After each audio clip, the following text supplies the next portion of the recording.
is called To Be Shakespeare or Not to Be Shakespeare, Bringing AI Back in Time. I chose this project because I wanted to learn more about AI and I thought it would be interesting to apply it to something like literature. And Shakespeare is one of the most famous writers, so I decided to combine his plays and AI to create a project. Shakespeare's authorship has been disputed all the way back to the 19th century, in part because he wrote so many plays in such a short amount of time and at such a young age. The first thing I did was I found a Shakespearean play that was in dispute, which was All's Well That Ends Well. The next thing I did was I collected the text of 16 Shakespearean and 8 non-Shakespearean plays from the same era and genre as All's Well That Ends Well.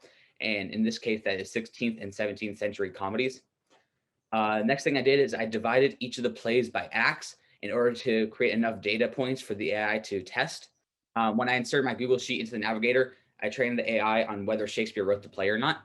And when they were automatically trained, the algorithm random forest classifier, or RFC, had the highest intelligence based off my data set. So I then tested the AI to see if it thought that the disputed play in question, which was Also That Ends Well, was actually written by Shakespeare by using random forest classifier. So here are a couple images from my results. The picture up top is the confusion matrix for a random forest classifier, and it shows the number of times the algorithm incorrectly and correctly predicted the author of the 24 data points that they were testing. And when the no's line up, it basically means that the AI predicted the true value.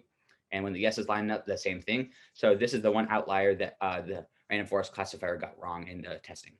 So if I were to pursue this topic farther, I might try to build my own AI algorithm while at the same time learning which characteristics might make my algorithm the best for my specific topic, to apply it to other writing samples other than plays. And that way I can include more features like paragraph length, for example,